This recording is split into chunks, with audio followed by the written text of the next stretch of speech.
What if there was a switch in your mind that could instantly make you calmer, smarter, and unshakably in control, no matter what life throws at you?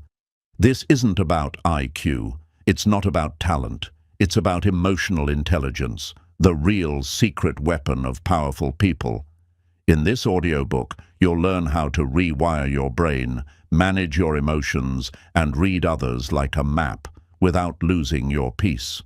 So if you're tired of being controlled by stress, anger, or confusion, it's time to take your power back, starting from the inside. Chapter 1. Emotional intelligence begins with self-awareness. Self-awareness is the foundation of emotional intelligence. You can't master your emotions until you understand them, and you can't understand them until you become brutally honest with yourself. Who are you when no one's watching? What thoughts loop in your mind when things get quiet?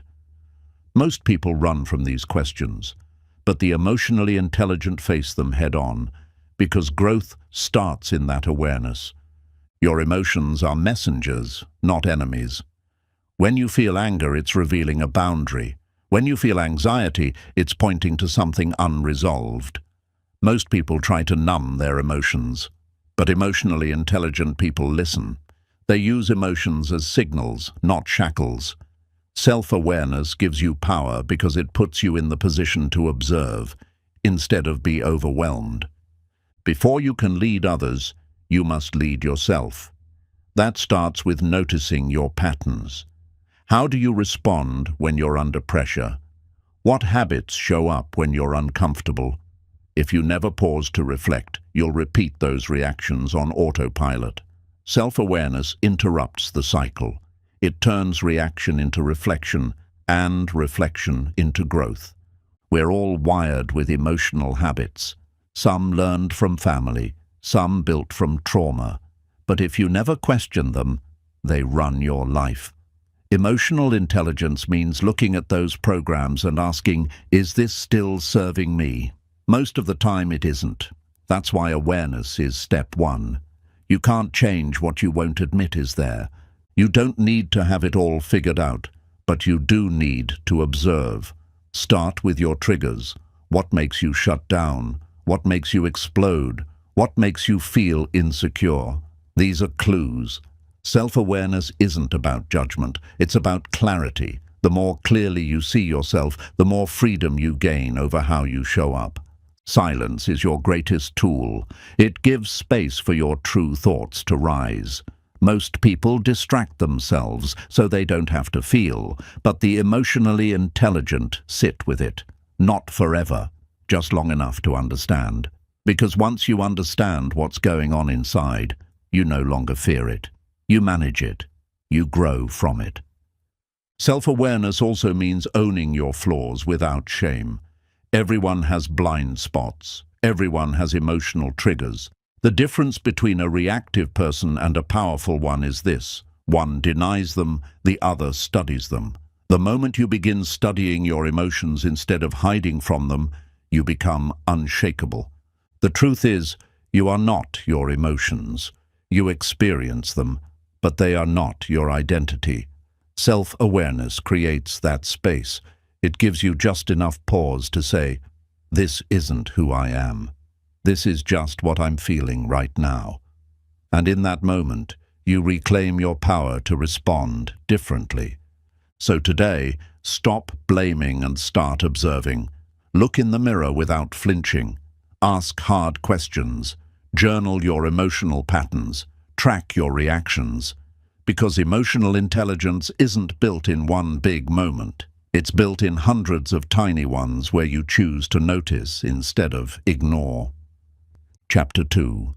Understand your triggers before they control you. You cannot heal what you keep ignoring, and you cannot lead your emotions until you know what activates them.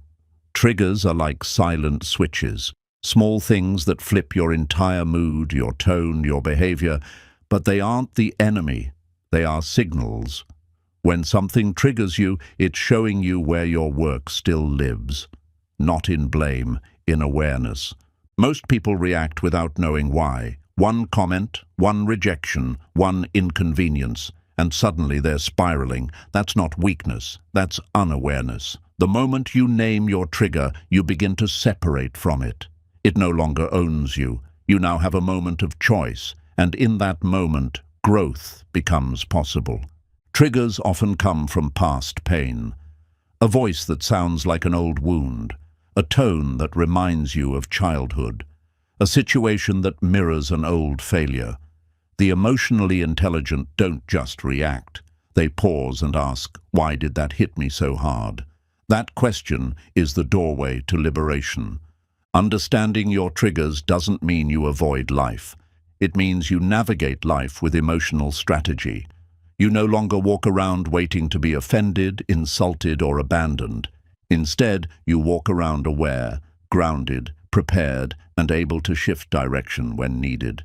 Some triggers are loud, yelling, disrespect, chaos, but others are subtle, silence, being ignored, being misunderstood, feeling like you're not enough. The stronger your self-awareness becomes, the faster you spot the subtle ones. And that's where your power multiplies. Your triggers are not flaws, they're clues. Each one reveals a belief you still carry. Maybe you believe you're not lovable. Maybe you think you're invisible. Maybe you feel like you always have to prove yourself. These beliefs hide under your reactions, and it's your job to pull them into the light. You don't become powerful by avoiding emotion. You become powerful by owning it. When you feel triggered, breathe before you speak. Name the feeling. Notice the story your mind is telling. Then ask, is this reaction true, or is it a past fear speaking louder than reality? Most conflicts aren't about what's said. They're about what's felt. A trigger makes you feel unsafe. It reminds your nervous system of a past threat. But you're not in that past anymore. You're in control now. You get to decide how long the feeling lasts and what you do with it. Your ability to pause gives you power. That space between feeling and reaction is everything. It's where maturity is born. The more you train that space, the more you breathe, observe, and reframe, the more control you gain over every environment you're in. People who trigger you aren't always bad people. Sometimes they're mirrors, reflecting something in you that hasn't healed yet. Don't be so quick to cut everyone off. Instead, ask, what is this moment trying to teach me about myself? That's emotional intelligence in action. You'll never eliminate all triggers, and that's okay. The goal isn't to become emotionless. The goal is to become aware and intentional, to be able to say, I feel this, but I won't let it run me. That's the shift from being emotionally reactive to being emotionally respected. So take time to study your patterns. What consistently throws you off? What words instantly tighten your chest? Write them down, watch them, and most importantly, learn to respond to them from wisdom, not woundedness. That's how you grow beyond your past and become unshakable. Chapter 3. Master the pause. Respond, don't react. In every emotional situation, there's a split second, a pause, where you get to choose who you want to be. Most people never claim that moment. They react, automatically, instinctively, and often regretfully. But if you train yourself to pause, you break the loop. You stop becoming a prisoner of your emotions and start becoming the master of them. The pause is not weakness. It's wisdom. It's the gap where clarity breathes. When you pause, you give yourself the power to slow down your heartbeat, calm your thoughts, and ask a better question. It's not about ignoring the emotion. It's about giving it space to move through you without taking control. Reacting is emotional autopilot. It's the result of unexamined wounds, unchecked stress, and a racing mind. Responding, however, is intentional. It's calm, it's measured, it still feels, but it leads with understanding, not urgency. And in that difference lies your strength. In conflict, your power is not in speaking first. It's in thinking clearly. The pause lets you hold back words that would damage trust. It lets you see what the other person is truly saying, not just how they're saying it. Most problems aren't solved by louder reactions. They're solved by clearer responses. When you pause, you don't suppress. You process. You breathe. You name the feeling. You check your assumptions. You become aware of the story your ego is trying to write. And in that awareness, you shift from reaction to reason, from chaos to control. Learning to pause isn't just for intense moments. It's for everyday life. Before you hit send, before you lash out, before you assume the worst. The pause creates a version of you that others can trust. And more importantly, a version of you that you can trust. The strongest people aren't the loudest. They're the ones who stay grounded when others lose their center. They respond with intention because they've trained for the moment. The pause isn't something you wait for. It's something you build through daily emotional awareness. The pause gives you time to zoom out, to ask, what's really happening here? Is this about now or about something old? Is this about truth or about fear? In just one breath, one reflection, you move from being consumed to being clear. Reactions often come from the need to protect your ego. But when you pause, you let go of defensiveness. You don't need to win every moment. You just need to stay in your power. Responding isn't about silence. It's about strength that doesn't need to explode. Your reputation, your relationships, your progress, they're all protected by how well you manage the gap between trigger and response. One bad reaction can burn a bridge. One mindful response can build trust. The pause is the difference between regret and respect. In parenting, leadership, friendships, the pause is gold. It lets you be present instead of reactive. It teaches others how to feel safe around you. When people know you don't erupt, they start to open up. That's how influence begins, with calm energy. The pause helps you detach from urgency. Not every moment demands your emotional investment. Some situations only need your presence, not your opinion. And in those moments, silence speaks louder than words. Let the noise pass and respond when clarity returns. The world is fast, emotions move quickly, but growth moves in the slow spaces. That's why most people don't grow. They never pause long enough to reflect. If you can slow your mind, you can strengthen your character. Every time you pause, you reinforce the identity of someone who is in control of themselves. That identity builds confidence. It builds internal respect. And once you respect yourself emotionally, you stop tolerating chaos from others. The pause lets you challenge the voice in your head, the one that says they don't respect you. You have to say something now. You're not being heard. Instead of feeding those stories, the pause lets you ask, is this real or is this old pain looking for attention? When you feel heat rising, pause. When you feel disrespected, pause. When you feel attacked, pause. That moment of stillness is not weakness. It's emotional strength saying, I will not be manipulated by my own mood. The pause is emotional wealth. Most people are broke in that area. They spend their energy on reactions, arguments, and assumptions. But you invest in emotional patience. You protect your peace like it's currency. That's real power. It's hard at first. You'll want to speak fast. You'll want to react. But keep training the pause. Breathe, center, then choose your words, or choose silence. Either way, you'll feel the difference in how you carry yourself afterward. Responding doesn't mean you're passive. It means you're precise. Your voice carries more weight when it's not coming from impulse. Your energy feels more solid when it's not scattered by emotion. That's the kind of energy that commands respect, not noise. When you pause, you can pivot. You can turn a moment of conflict into a moment of understanding. You can redirect tension into growth. And most importantly, you can build a version of yourself that doesn't need external chaos to feel alive. So the next time the moment rises and the emotion surges and your voice wants to leap, don't. Pause. Let the old you wait. Let the new you choose. And in that stillness, you'll find the strength that makes you unforgettable. Because true emotional intelligence isn't about being emotionless. It's about choosing your power over your pattern.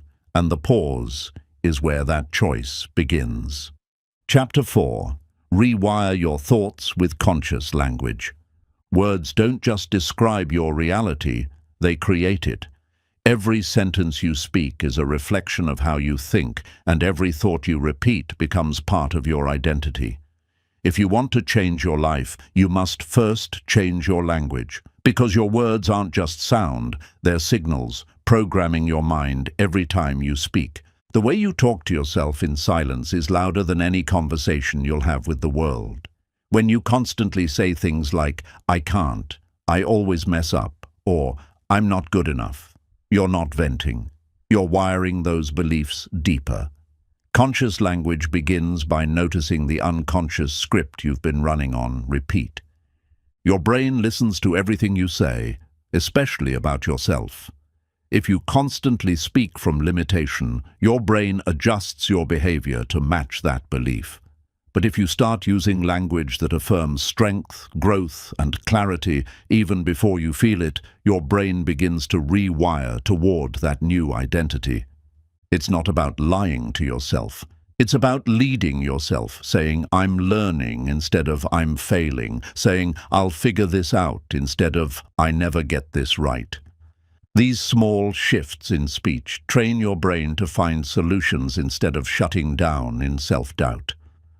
Conscious language turns setbacks into strategies. When you say, "This is teaching me something," instead of "This always happens to me," you move from victim to learner. You don't just change the sentence, you change the energy behind your thinking. Negative self-talk feels normal because it's familiar, not because it's true. Most of the harsh things you say about yourself aren't facts. They're patterns. They came from somewhere, got repeated, and then embedded in your self-image. Rewiring starts by questioning those inherited beliefs. Every time you speak with intention, you train your subconscious mind, and your subconscious mind doesn't filter. It absorbs. So when you speak defeat, it stores defeat. When you speak strength, it stores that too. That's why your words are not cheap. They're powerful commands. The phrase "I am" is the most powerful phrase you'll ever use. What you put after those two words defines how you see yourself. Say, "I am tired all day," and you'll feel depleted. Say, "I am growing, I am healing," or "I am becoming," and you give your brain a new blueprint to build from. Conscious language means thinking before you speak, not to censor emotion but to shape outcome. When you speak with awareness, you create an inner atmosphere that is focused, optimistic, and calm. And that atmosphere determines how you respond to life. Instead of saying, "I'm stuck," try, "I'm in a season of learning." Instead of "I can't do this," try, "I'm figuring it out." These aren't empty affirmations, they're shifts in identity. When your words rise, your actions follow. Watch how you speak in hard moments. That's when your default script reveals itself. Do you blame yourself? Do you insult your intelligence? Or do you give yourself grace? Self-talk is not fluff. It's the foundation of mental strength. You're not being fake when you speak positively. You're being intentional. You're choosing to build, not break. And that choice, repeated every day, becomes the difference between survival and transformation. Conscious language also affects how others treat you. When you speak clearly and respectfully, people learn to mirror that energy. You teach them how to communicate with you based on how you communicate with yourself. Your environment might not change overnight, but your inner world can shift in one sentence. That sentence might be, "I am done speaking against myself," or "I will not repeat the lies I was raised on," or "I choose language that builds, not breaks." Words are frequency, Speak love, and you carry love. Speak power, and you begin to stand taller. Every sentence either plants a seed or poisons your soil. Make your language a garden.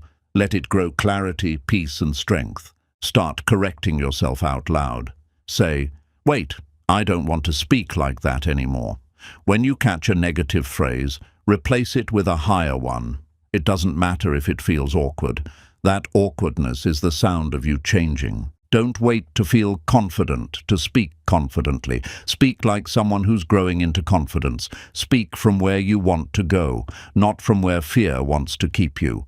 Your mind will rise to match your mouth. Language is one of the most underused tools of transformation.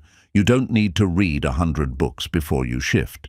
Start with your next sentence, because the words you speak today will shape the person you wake up as tomorrow. You've been trained by repetition. Now you must retrain by intention. That means repeating new words, new beliefs, new self-concepts. Speak them when you wake up. Speak them when you feel small. Speak them until they feel normal. The most powerful shifts don't happen in public. They happen in the privacy of your own mind. When no one hears you but you, and you choose to speak life anyway, that's when rewiring becomes real. So every time you catch yourself speaking in doubt, pause, breathe, and speak differently, because the moment you change your language, you begin to rewrite your identity, and from that new identity, new results are born.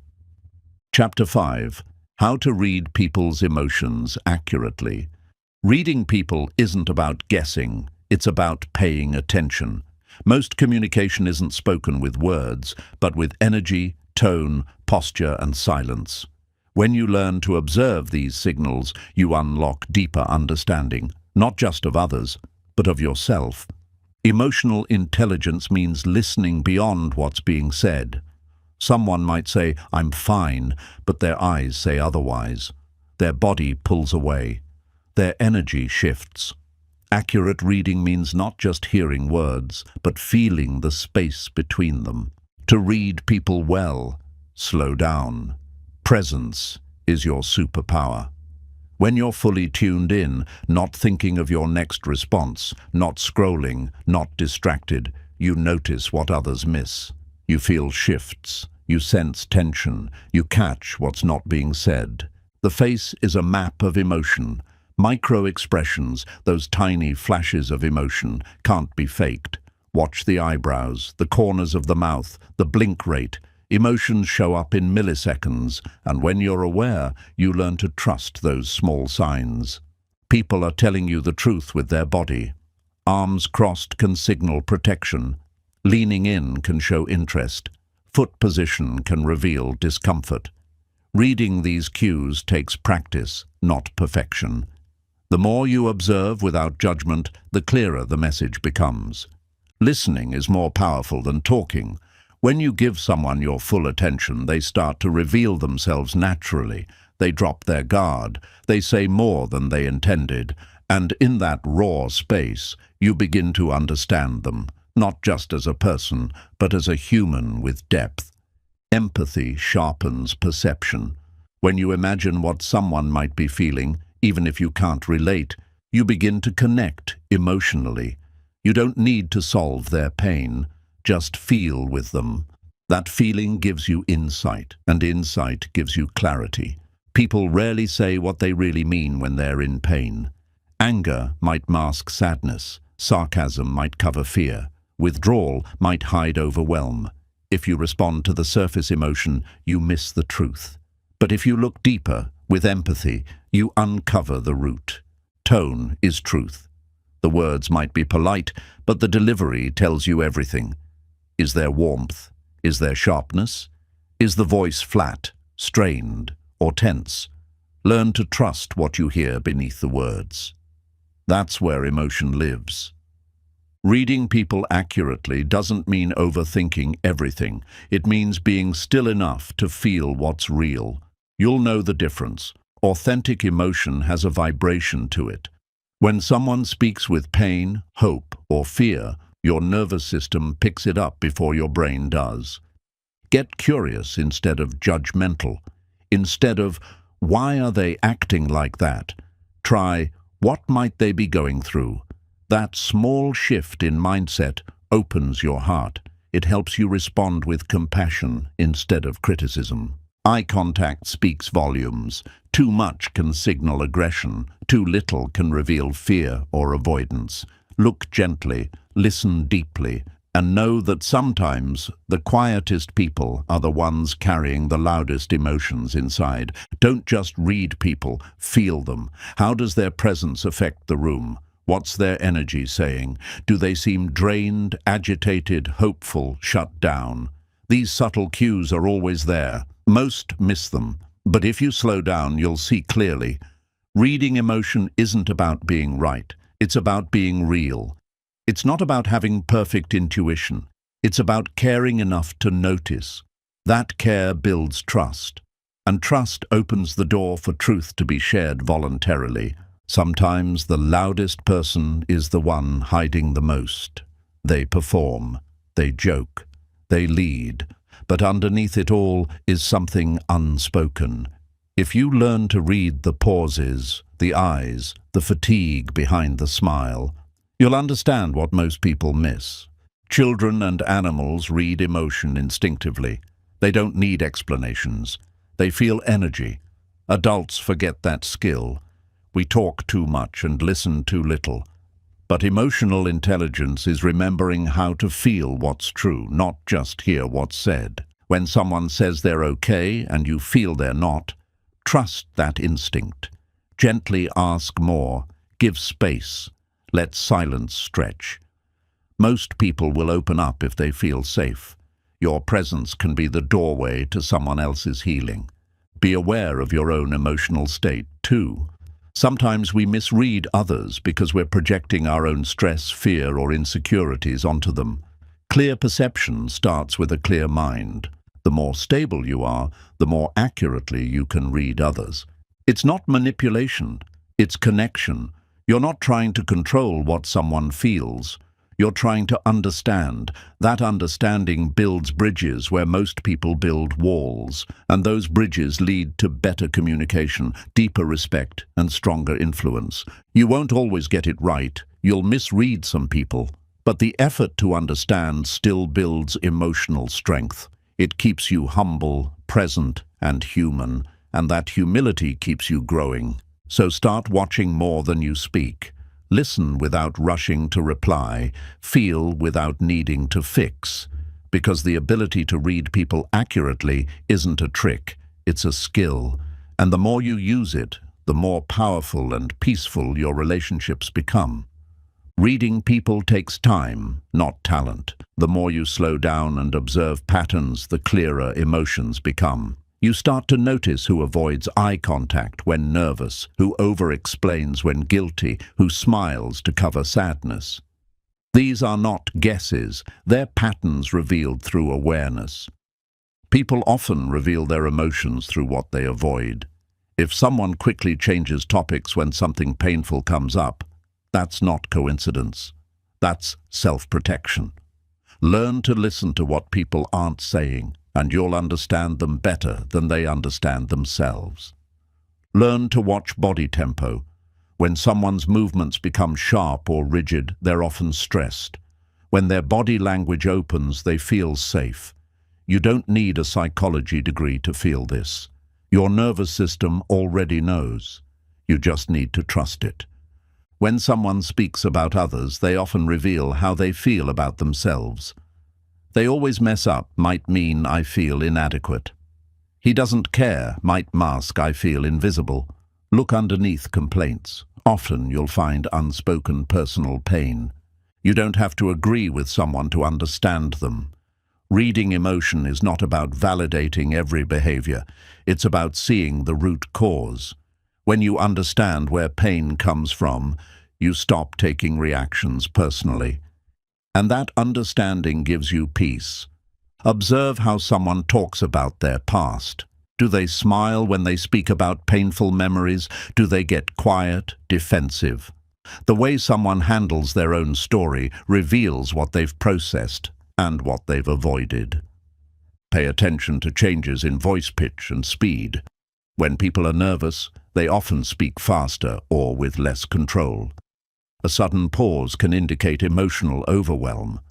When you tune into these shifts, you hear the truth behind the words. People who constantly interrupt often feel unsafe when they're not in control. That's not rudeness, it's insecurity.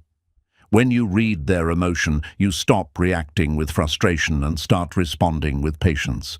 That's emotional power in action. Even silence has a message, a pause, a look, a sigh. These are emotional cues. Someone might say nothing, but their energy screams exhaustion or sadness. When you stay present through the silence, you begin to understand what words fail to say. People mirror emotions. If you're calm, they soften. If you're open, they often let their guard down. This is why emotionally intelligent people often draw others in, not by force, but by resonance. Your presence becomes a safe place. When someone shares a little emotion, give them space, not solutions. Often, people just want to feel heard, not fixed. If you rush to advise, you shut down connection. If you listen deeply, they feel seen. That's how trust grows. Never assume emotion based on stereotypes. Not all tears mean sadness. Not all anger means aggression. Some people cry out of relief. Some lash out to protect their vulnerability. The key is to stay curious. Ask gently. Don't assume harshly. Sometimes people speak in metaphors because it's safer than admitting the truth. I feel like I'm drowning often means I'm overwhelmed. It feels heavy might mean I'm carrying a burden I can't name. Learn to listen to emotional language with soft attention. People often test your safety before showing real emotion. They'll say something small to see how you respond. If you dismiss it, they shut down. If you engage with compassion, they go deeper. Your reaction teaches them whether you're safe or not. Watch how someone treats quiet moments. Do they get uncomfortable? Do they rush to fill the space? That discomfort usually comes from unprocessed thoughts. If you can stay grounded in stillness, you'll notice their emotions start to surface. Some people smile through suffering. They've learned to cope with pain by masking it with politeness. But behind the smile, there's tension in their voice, hesitation in their tone. Emotionally intelligent people learn to notice the contrast and offer presence without pressure. Every behavior is an emotional signal. Consistent lateness might mean avoidance. Constant joking might hide insecurity. Overhelping could signal a need for approval. These are not flaws, they're flags. Emotional intelligence means reading them without judging them. The key to reading people is empathy without attachment. You don't absorb their emotions, you witness them.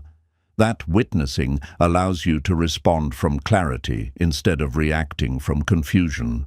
And it protects your energy while still offering connection. You don't have to label everything you feel in others. Sometimes just noticing is enough. When you observe without needing to define, you create space. And in that space, people naturally reveal more because they feel safe to be unfiltered. Reading emotions accurately also helps you manage your own. You start to see how much people are carrying beneath the surface. That awareness creates compassion, and compassion softens your responses, even when people act out of their own unhealed places. Let go of the need to be right when reading people. You're not trying to analyze them, you're trying to understand them. And sometimes the best understanding comes from simply being with someone, not figuring them out. The better you get at reading others, the more gently you start treating the world, because now you see that behind every sharp tone, every cold glance, every distant stare, there's usually just a human trying to hold it together. And that truth changes everything. Chapter 6. Mirror Neurons, the brain's social decoder. Your brain is wired to understand people without words. Inside your mind, there's a system called mirror neurons, a network that lights up when you watch someone feel, move, or react. It's your built-in emotional decoder. That's why you can feel tension in a room without hearing a word. It's not magic, it's biology. Mirror neurons are why you wince when you see someone in pain, why you yawn when someone else yawns, why you feel joy when someone laughs. Your brain isn't just watching, it's experiencing the emotion with them. That's how deeply we're built for connection. The more emotionally aware you become, the more sensitive your mirror system gets. You start feeling what people don't say. You pick up on facial expressions, body shifts, tone changes, and your mind begins decoding them in real time. This is empathy at a neurological level. These neurons help you feel what others feel, but they can also confuse you if you're unaware. Sometimes you'll absorb someone else's stress and think it's your own. That's why emotional boundaries are crucial. You're wired to mirror, not to carry. When you sit near someone anxious, your body starts to tighten too. It's not imagination, it's your mirror neurons syncing. The energy around you matters more than you think. The people you spend time with don't just influence your behavior, they literally shift your brain chemistry. Leaders, healers, and emotionally intelligent people often have highly active mirror systems. That's why they can walk into a room and sense who's struggling, even if no one says a word. It's not a gift. It's attention sharpened through empathy and silence. Mirror neurons explain why emotions are contagious. A calm person can spread peace. An angry person can shift the tone of an entire space. That's why your energy isn't private. It echoes. What you feel inside radiates outward, affecting everyone around you. Be careful who you spend time around, not because they're bad people, but because your brain is wired to become like them. You don't just pick up habits, you mirror moods, thoughts, and emotions. Surrounding yourself with peace builds peace within. Children mirror everything. They copy emotions before they copy language. That's why your tone teaches more than your rules. If you want to raise emotionally strong kids, don't just tell them how to feel, show them how to feel. Calmness teaches calmness. Even silence can be mirrored. When someone stays still and grounded in chaos, it calms others. Mirror neurons respond not just to words, but to presence. This is why stillness is so powerful. It gives others something to reflect that isn't reactive. Social intelligence is rooted in mirror neuron awareness. If you want to influence people, don't start with what you say. Start with how you make them feel. Your emotions enter the room before your words ever do. People don't always remember what you said, but they never forget how you made them feel. This system is also why group energy is so powerful. When you're surrounded by people all focused, motivated, or calm, your brain begins to match. That's why environments are not neutral. They're emotional amplifiers. Mirror neurons help you build rapport. Ever notice how people who are close start speaking alike, moving alike, laughing at the same rhythm? That's the mirror system syncing. It's unconscious, but it builds trust faster than words ever could. You can use this system with intention. Want to make someone feel safe? Slow your tone, breathe deeply, relax your body. Their system will start to match yours without even realizing it. This is why your state matters more than your strategy. Pay attention to who drains you. Your brain is likely mirroring their anxiety or negativity. It doesn't mean they're bad, but it means your mind is echoing emotions that aren't helpful. Protecting your energy isn't selfish. It's neurological hygiene. Train your system by staying around grounded people. The more time you spend with calm, present minds, the more your own system learns to regulate. It's like upgrading your emotional software just by proximity. Social media triggers your mirror neurons too. Watching videos of anger, chaos, or sadness activates your own emotional systems. That's why curating what you consume isn't about comfort. It's about mental conditioning. When you become conscious of the mirror effect, you take responsibility for your energy. You stop blaming the room for how you feel and start asking, what am I feeding into this space? That shift builds emotional maturity. You can also use this awareness to de-escalate conflict. When someone is tense, your grounded tone and calm presence can lower the emotional temperature. Don't mirror chaos. Lead it into calm. The mirror system can't be shut off, but it can be trained. You train it by watching without absorbing, feeling without attaching, and most of all, choosing which energy is worth reflecting back and which isn't. If you want to change how people respond to you, start by changing what you bring into the room. Be the emotional tone you want to feel. Your system will lead theirs, not through force, but through reflection. This isn't about control. It's about connection. Mirror neurons exist to help us bond, not dominate. Use them with kindness, presence, and wisdom. Because when you lead with emotional intelligence, people will feel safer around you, even if they don't know why. Some of the strongest connections are formed in silence. When you sit with someone without saying a word, but they still feel understood, that's the power of mirrored presence. It's not about what you say, it's about how deeply you're present. Your brain connects, even when your mouth is still. Your mirror system doesn't just connect you to emotions, it links you to actions. Watch someone do something courageous, and you might feel inspired to act. Watch someone panic, and your heartbeat might rise. You're not just observing, you're neurologically involved. This is why leadership is felt, not just taught. A leader with calm energy creates calm followers. A leader who stays grounded under pressure helps others mirror that control. Emotional leadership starts with internal regulation, and it spreads without a single word. Your emotional state is contagious. The way you breathe, speak, move, others pick it up. If you're chaotic, others feel it. If you're centered, they relax. You don't need a microphone to influence a room. Your energy speaks louder than your voice ever will. Mirror neurons don't just reflect others. They can reinforce who you're becoming. That's why visualization is powerful. When you imagine yourself speaking calmly, succeeding under pressure, or showing kindness, your brain starts to wire itself as if it's already happening. When you surround yourself with growth-minded people, your system adapts. Their self-control teaches your brain new pathways. You begin to feel what excellence looks like, and eventually you start to mirror it, without even realizing that it's becoming your new normal.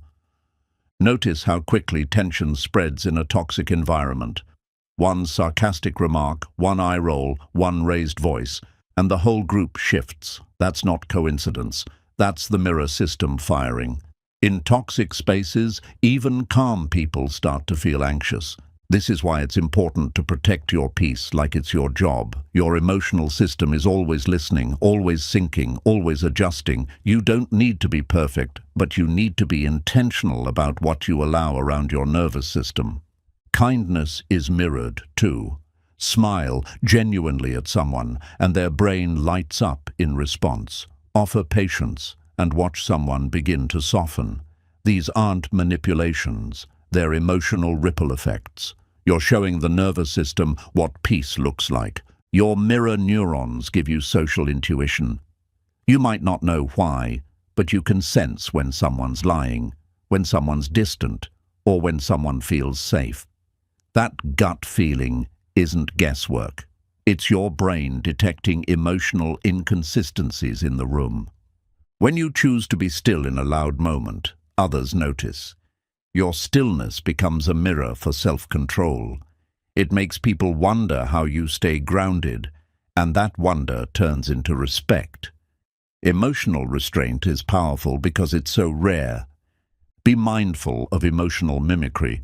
If someone constantly complains, you'll feel more negative too. If someone's always stressed, your system might mirror that tension. This is why setting energetic boundaries isn't rude. It's essential for your own stability. Healing happens faster in safe environments. When your brain mirrors calm, you enter repair mode. Your nervous system starts to relax. Your thoughts become clearer. You feel more human again. This is the silent therapy of presence.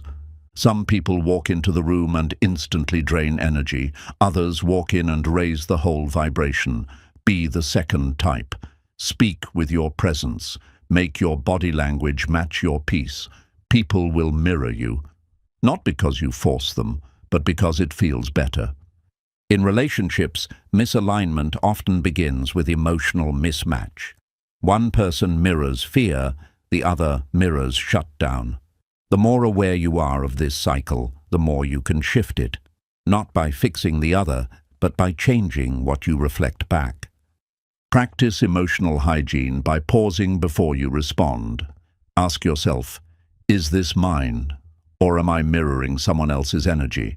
That 1 second of awareness can save you from days of stress that never belonged to you in the first place.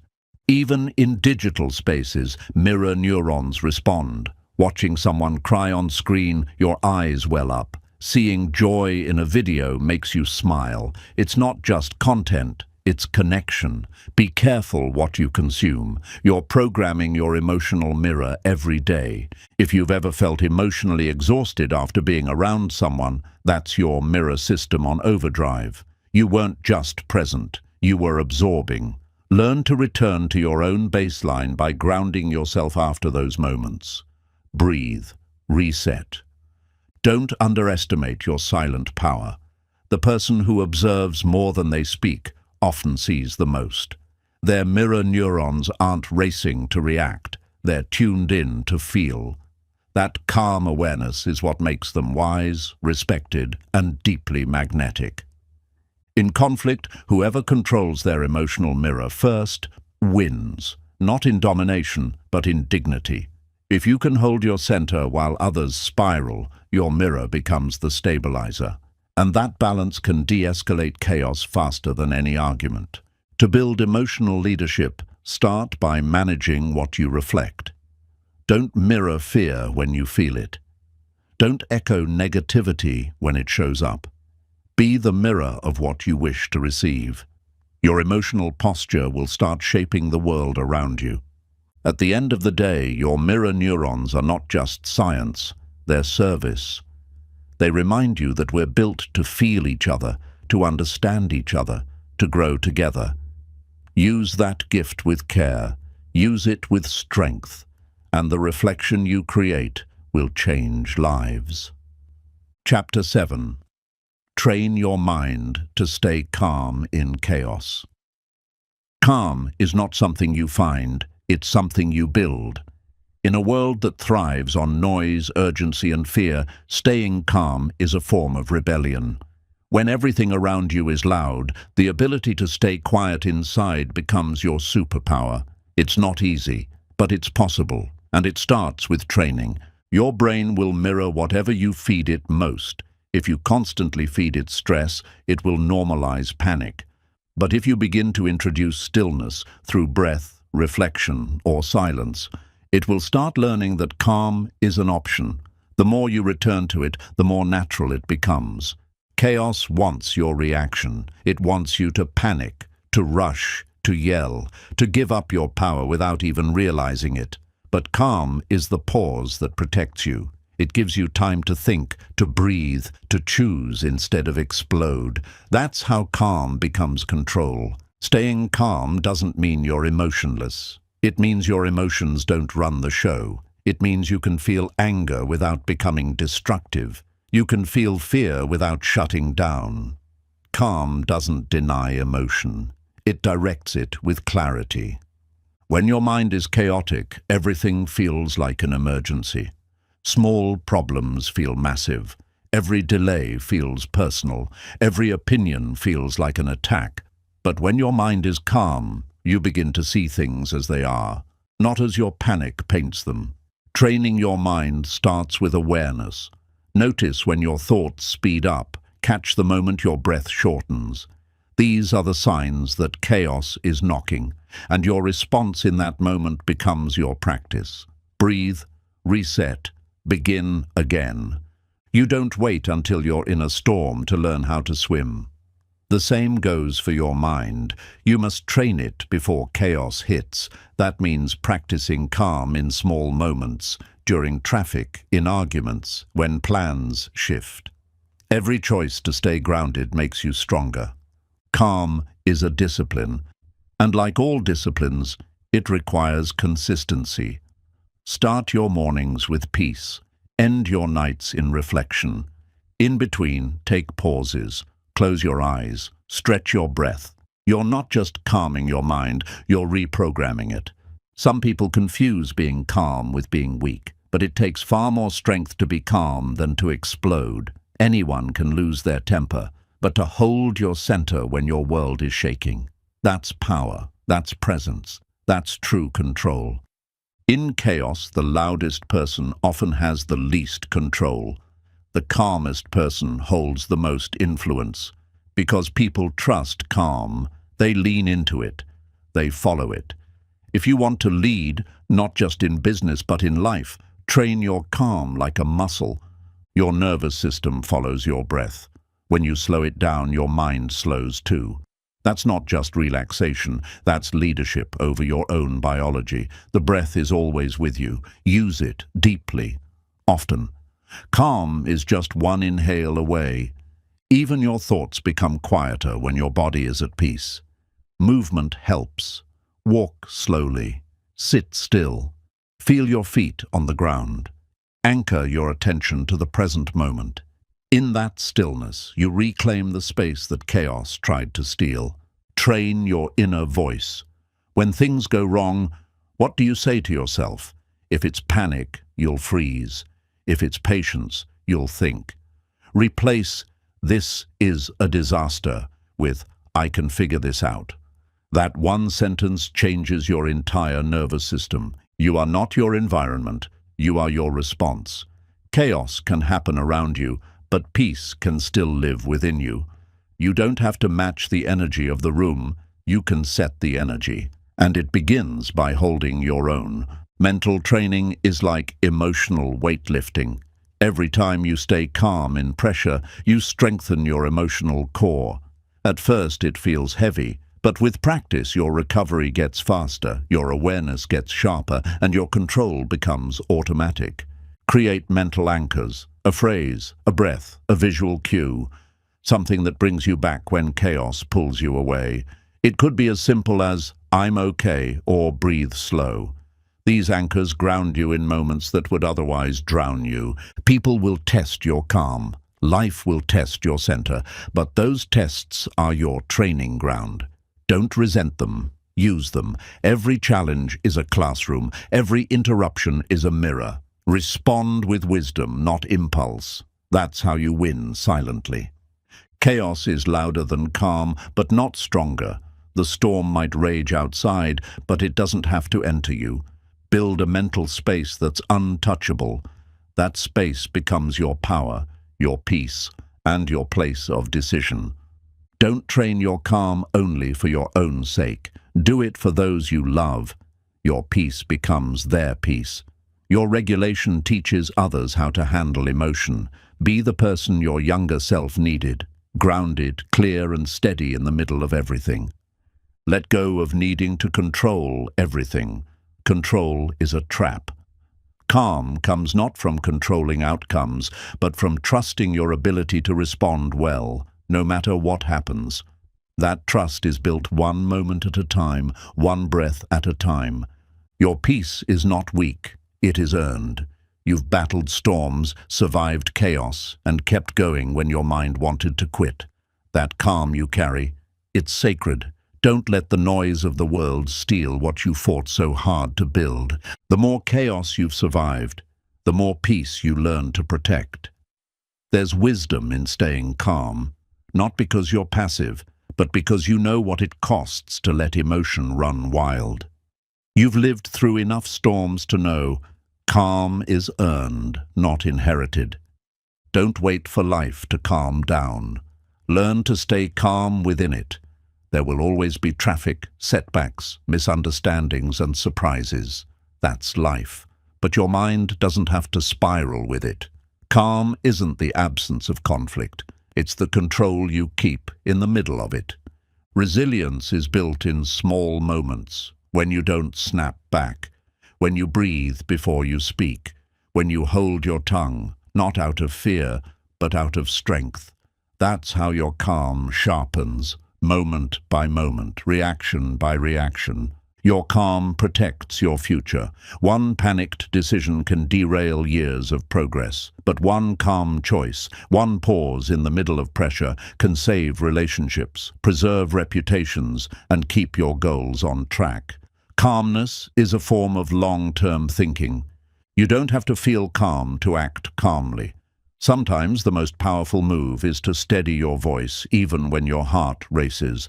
It's in that gap between fear and action that true growth lives. Calm is the bridge between emotion and wisdom. In high-pressure moments, speak slower, move slower, think slower. Chaos wants to speed you up so you lose clarity, but calm gives you your timing back. When you control your pace, you regain your power. Speed isn't strength, precision is. Learn to recognize emotional triggers before they control you. The more aware you are of what sets you off, the better you can prepare. Calm is easier to hold when you know where chaos tries to sneak in. Awareness creates a map. Practice helps you follow it. You're not failing because you feel anxious. You're training. Every deep breath you take, every reaction you soften, is a step closer to mastery. Calm isn't built in comfort, it's built in chaos. And every time you practice, you build more muscle. Anchor your day with rituals that remind your mind who's in charge. Morning silence, evening reflection, a simple walk in nature. These small practices reinforce your calm, not just when things are good, but especially when they're not. Most people try to control others to feel better, but emotional power doesn't come from changing others. It comes from mastering yourself. When you stay calm in front of someone who wants to provoke you, you've already won. Sometimes your silence will be your greatest strength. You don't have to explain your calm to people who are addicted to chaos. Let your energy speak for itself. Let your peace be the loudest thing in the room. Letting go is part of staying calm. You can't hold everything. You can't fix everything. Release what you can't control. Focus on what's in your hands, your words, your breath, your attitude. That's where your peace lives. That's where calm grows. Your environment affects your calm more than you realize. Loud people, anxious energy, digital noise, all of it shapes your nervous system. Protect your space. Guard your peace like it's sacred, because it is. Calm minds make better decisions. In crisis, it's not the smartest person who leads. It's the calmest. When others react emotionally, your stillness becomes magnetic. People will follow your lead not because you demand it, but because they trust it. Patience fuels calm. When you stop needing instant results, you stop chasing every fire. You start choosing what matters. You start conserving energy. And that conservation gives you more power, more presence, more strength. Train your recovery time. You may lose your calm. That's human. But how fast do you come back? That's where growth happens. Don't aim for perfection. Aim for a faster return to peace. The faster you return, the stronger you become. When emotions rise, shrink your world. Don't solve everything. Don't talk to everyone. Focus on your breath, your thoughts, your body. Create a small space of control. In that space, calm begins to return.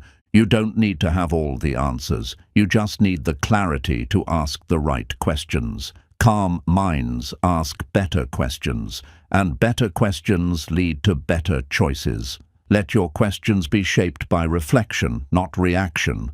Let calm become your identity, not something you do once in a while, but who you are. Someone who holds their ground, someone who thinks clearly, someone who doesn't chase chaos. That identity becomes your armor. The world doesn't need more noise. It needs more calm leaders, people who don't break under pressure, people who respond with strength, people who turn down the heat when the room gets tense. Be that person. Be the calm in the storm. The more calm you carry, the more trust you earn. People feel safer around those who don't explode. Your calm becomes a refuge, not just for yourself, but for those who depend on your energy. That kind of peace has power. Quiet power. Chapter 8. The power of empathy in influence. Influence isn't about talking louder, it's about listening deeper. True influence starts when people feel seen, heard, and understood. Empathy is the bridge. It connects hearts before it changes minds. You don't need a loud voice to be powerful. You need a soft presence that speaks directly to what people feel. People remember how you made them feel more than what you told them. If your presence calms them, encourages them, lifts them, you've already won their attention. Empathy is magnetic. It doesn't push, it pulls.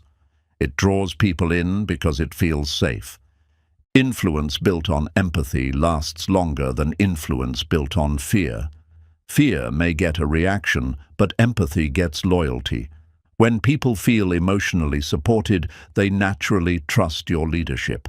And trust is the foundation of true influence. You can't influence someone you don't understand. That's why empathy comes first. Before you speak, listen. Before you advise, observe. When you take the time to feel what others are feeling, your words carry more weight because they come from connection. Empathy isn't weakness. It's emotional intelligence in action. It means you can sit with someone's pain without needing to fix it. You can validate someone's fear without feeding it. That level of emotional control earns respect without demanding it. You don't need to agree with someone to understand them. Empathy is not about agreement. It's about presence. It's saying, I hear you, I see you, and I care enough to try and feel what you feel. That alone can shift the dynamic of any interaction. When people feel understood, they open up, they lower their guard, they become more honest, more vulnerable, more willing to hear you. Influence is not about getting people to submit, it's about helping them feel safe enough to grow. The most powerful communicators don't just talk, they reflect. They repeat what someone said with clarity. They mirror emotion with care. This reflection builds connection, and connection builds influence. Empathy becomes the language of leadership. In a world full of performance, empathy is authenticity. It says, I don't need to impress you. I just want to understand you. And that sincerity creates something most people crave. Emotional safety. That safety opens doors that pressure never could. Empathy allows you to speak to what's beneath the surface. It lets you hear the fear under the anger, the sadness behind the silence, the insecurity inside the ego. And when you speak to that, not just the symptom, you become someone worth listening to. Leaders who influence through empathy create loyal followers, not out of fear, but from emotional alignment. When your team knows you care, they give more, not because they have to, but because they want to. That's the power of feeling emotionally supported. Empathy sharpens your perspective. It helps you see situations from angles you would have missed. You begin to ask better questions, offer better solutions, and make better decisions, all because you took the time to feel first, not fix first. People may not remember your logic, but they will remember your kindness. They will remember how you looked them in the eyes when they were unsure. They will remember how you paused when they needed space. Those small moments carry great weight. Empathy helps you read the room. It's what tells you when to speak and when to stay quiet, when to push and when to pause.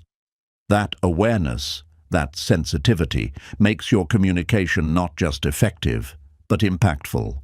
The most persuasive voices are not the ones with the best arguments. They're the ones that make people feel understood. Because once someone feels understood, their resistance lowers, their mind opens, their heart listens, and your influence deepens. Empathy is not an event, it's a lifestyle. It means walking through the world with open eyes and a soft heart. It means pausing your ego long enough to say, what are they really feeling right now? That pause can change the entire direction of your conversation.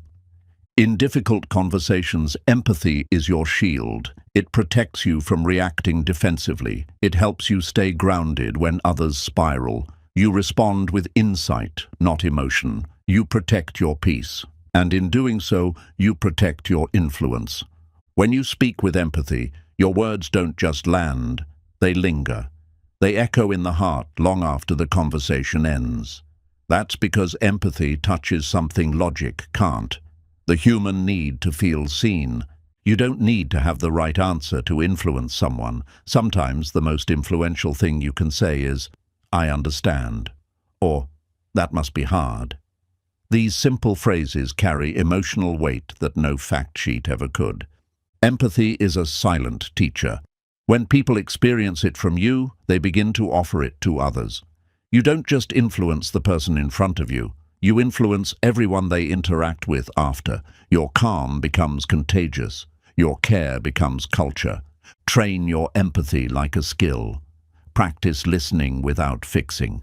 Practice observing without interrupting. Practice putting yourself in someone else's emotional space before offering your advice. The more you do this, the more natural it becomes. At the highest level of influence, it's not about control, it's about connection. And connection can only happen through empathy. When people feel you understand them, you don't need to force anything. They'll lean in, they'll trust, and they'll grow. The moment someone feels understood, their walls begin to fall. Empathy isn't just kind, it's strategic. It's the fastest path to trust, and trust is the foundation of all influence. You don't have to convince people who feel connected. They want to follow your voice. People often wear masks to protect their wounds. Empathy sees past the performance. It hears the fear behind the confidence. It notices the exhaustion behind the smile. And instead of judging, it holds space. That space is where transformation begins. You don't build influence by speaking over pain. You build it by speaking into it. Empathy doesn't run from discomfort. It moves closer with care. It says, "You don't have to hide that here." And that permission frees people to be honest, even with themselves. Empathy doesn't demand a solution. It offers presence. When someone is hurting, they don't always need answers. They need to know they're not alone. And when your presence becomes a comfort, your voice becomes a guide. True influence isn't about who's the smartest, it's about who connects the deepest. You might have all the answers, but if your tone lacks care, your message won't land. People don't follow clarity alone. They follow compassion wrapped in clarity. Empathy requires stillness. You can't truly understand someone when your mind is racing, your ego is loud, or your agenda is pressing. Presence is the price of real understanding. Slow down. Tune in. Let the noise fall away so the truth can rise. People won't always express what they feel, but their body language, tone, and energy will speak volumes. Empathy listens with more than ears. It listens with intuition. And the better you get at reading unspoken emotion, the more influence you hold. Sometimes influence looks like silence, like holding space for someone's tears, like letting them finish their sentence, like saying, "Take your time."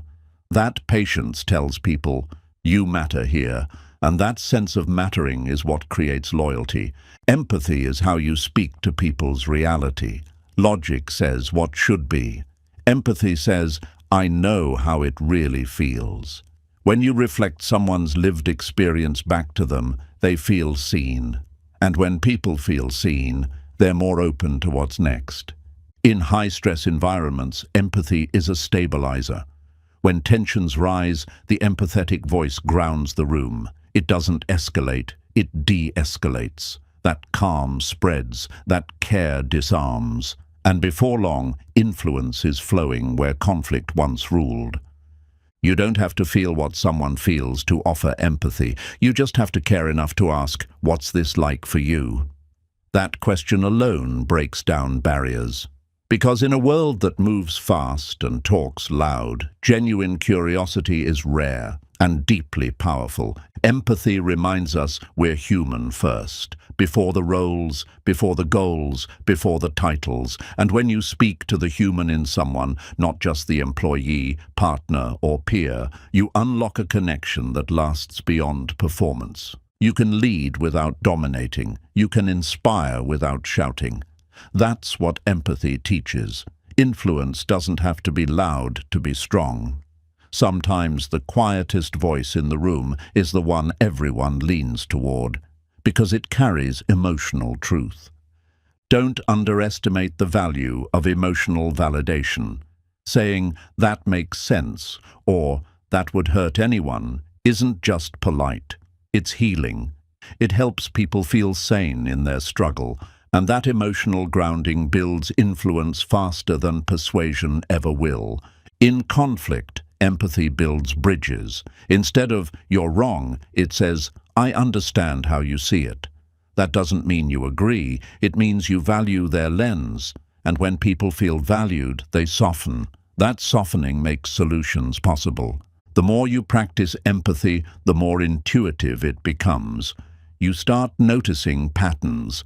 The way people protect themselves, the words they avoid, the tone they use when they're unsure.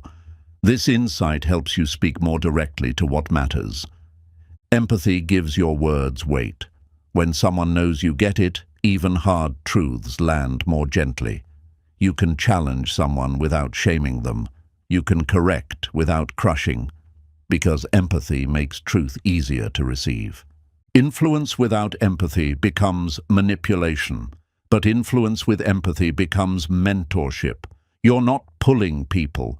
You're guiding them. You're not using their weakness. You're helping them find strength. That's the difference that defines integrity. Empathy works in silence, too. A nod, a pause, a moment of eye contact. Sometimes no words are needed, just presence, just being there. That stillness can say more than any motivational speech. It says, "I'm with you, I see you, I care." Empathy makes feedback easier to give and receive, because it's not just about what you say, it's how you say it. When someone feels your heart behind your words, they're more likely to accept correction, because it doesn't feel like rejection. Your empathy sets the emotional tone for your influence. People may forget your strategy, your goals, your brilliance, but they'll never forget the leader, the friend, the voice that made them feel understood. That is influence that lasts. The final truth is this: empathy doesn't weaken your message, it strengthens it. Because when care is your foundation, your words don't just reach the mind, they reach the soul. And once you've touched the soul, you never have to force influence again. Chapter 9. Silence is emotional intelligence at work. Silence isn't the absence of power, it's the presence of control. In moments of tension, the person who stays silent holds more strength than the one who rushes to speak. Silence is a pause that allows wisdom to enter. It's the breath before the decision, the stillness before the breakthrough. Emotionally intelligent people don't always speak first. They listen first. They read the room. They feel the energy. They observe before responding. That silence isn't hesitation. It's calculation. It's restraint. It's a quiet message that says, "I don't need to prove anything right now." In chaos, silence creates space. Space for thinking, space for listening, space for truth to rise without pressure. While everyone else reacts, the person who chooses silence is often the one who sees clearly. They don't get lost in noise. They wait until clarity shows up. Not every opinion needs to be said. Not every thought needs a voice. Sometimes emotional maturity is knowing when your silence is more valuable than your input. Holding your tongue can be harder than making your point, but far more powerful. Silence doesn't mean you agree. It means you're thinking. It means you're weighing the cost of speaking versus the benefit of peace. Emotional intelligence chooses peace when the battle isn't worth the outcome. That's not surrender. That's wisdom. There's a difference between being quiet and being silenced. Emotionally intelligent silence is intentional. It's active. It's rooted in awareness. It doesn't come from fear. It comes from strength. It's the kind of quiet that holds weight. When someone is emotional, silence becomes your superpower. You don't interrupt. You don't fix. You just sit, grounded, present, and still. In that silence, the other person finds room to breathe, to process, and to trust. That trust is influence in its rawest form. Sometimes silence is how you protect your peace. People will try to pull you into arguments, into chaos, into ego battles, and the moment you respond, you've entered their frame. But silence says, I choose my peace over your drama. In conflict, silence gives you leverage. The person who doesn't rush to defend themselves often wins the emotional high ground. Because silence under pressure says, I know who I am. It speaks louder than shouting ever could. Silence is a boundary. It's how you say, I'm not available for this energy, without saying a word. It's how you exit conversations that go nowhere. It's how you conserve your emotional fuel. It's the mature alternative to arguments that solve nothing. Emotional intelligence understands timing. Just because you have something to say doesn't mean now is the moment to say it. Silence teaches patience, and patience often reveals more than pressure ever could. When you're silent, you notice more. You hear what's not being said. You observe body language. You sense emotional shifts. Most people miss these because they're too focused on talking. But silence sharpens your awareness like nothing else. Silence also builds presence. You don't need to dominate a conversation to own a room. Quiet confidence commands attention without demanding it. People lean in when they sense you're grounded. Your silence becomes gravity, pulling respect instead of chasing it. Sometimes the most powerful move in a meeting, in a negotiation, or in a relationship is to pause, to let your silence do the talking. In that space, people start to reveal themselves, their insecurities, their assumptions, their fears. You just have to stay still long enough to notice. You don't have to fill every silence with words. Let pauses stretch. Let moments breathe. Silence doesn't have to be awkward. It can be intentional. It can say, I value this moment enough not to rush it.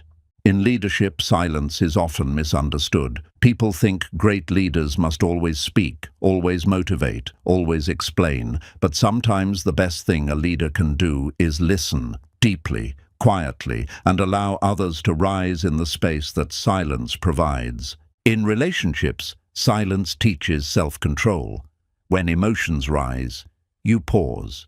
When you feel triggered, you breathe. That moment of silence gives you time to choose a better response. It protects the connection you care about. Social media, the workplace, the world, all push you to speak faster, louder, more often. But silence rebels against that. It says, I'll speak when I'm ready, not when I'm rushed. That resistance is where your emotional intelligence grows strong. Silence is also how you receive.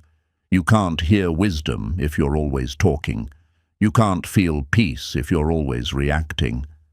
Silence is the channel where intuition speaks, where God speaks, where your own heart finally gets a chance to be heard. Let silence become your reset button. When your mind races, when your emotions surge, when your world feels out of control, go quiet. Not because you're escaping, but because you're regrouping, regaining your clarity, recharging your power. In emotionally intelligent circles, silence is respected. People don't rush you. They honor your stillness. They know that silence is not emptiness. It's preparation. It's depth. It's a sign that what you say next will matter more because you chose not to waste your words. So learn to value silence, not as weakness but as wisdom, not as absence but as presence, because the more you master silence, the more influence you hold. And in a world that can't stop talking, your calm will speak louder than anyone else's noise. Silence teaches you what urgency hides. In a noisy world, silence is a mirror. It shows you what you're really feeling. When you stop talking, when you stop reacting, your real thoughts rise to the surface. And only then can you deal with them with clarity. Sometimes silence is where truth hides. People often speak to distract themselves from their discomfort, but if you sit quietly, if you don't rush to cover it with noise, the real emotion reveals itself. That's how growth begins, by listening to what discomfort is trying to say. A calm presence in a loud environment is rare and unforgettable. Most people are swept away by noise, but the one who remains silent, measured, and grounded stands out without trying. That quiet strength is what people respect and remember. You don't have to prove yourself when you know yourself. That's what silence represents: inner security. Emotionally intelligent people don't compete for attention because they've made peace with who they are. Their silence isn't emptiness, it's assurance. When people are uncomfortable with silence, they'll rush to fill it. That's where their insecurity leaks out. Emotionally intelligent people are comfortable sitting in it. They understand that not every second needs to be filled. Meaning often lives in the pause. In silence, you begin to notice the noise in your own head.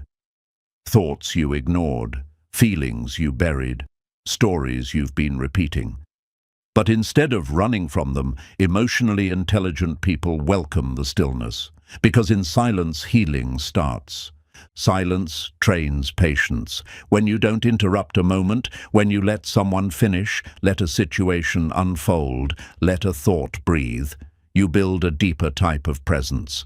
That presence earns trust, because it shows you're not driven by impulse but by purpose. Sometimes silence is your answer. Not every insult needs a comeback. Not every rumor needs a defense. Letting silence speak for you shows you trust time more than your temper, and time always tells the truth, more clearly than any argument. The most emotionally intelligent people speak when their words will improve the moment, and stay silent when they won't. They understand that timing matters, energy matters, and speaking just to fill space usually dilutes both.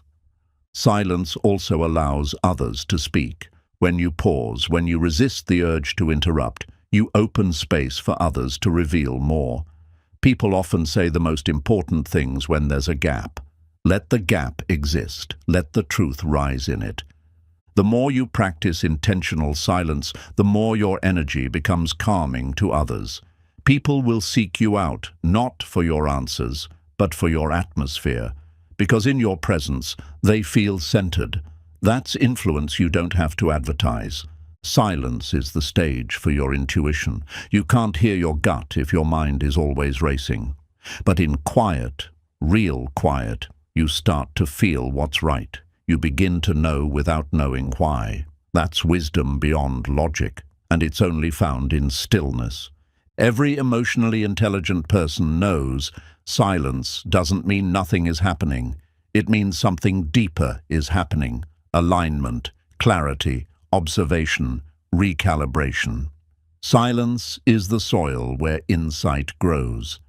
In the presence of conflict, silence can de-escalate more than defense. When someone expects a fight and you give them calm, they don't know what to do with it. That pause disarms their ego. And sometimes that pause is the beginning of peace. If you can master silence, you can master any room. Not because you dominate, but because you don't need to.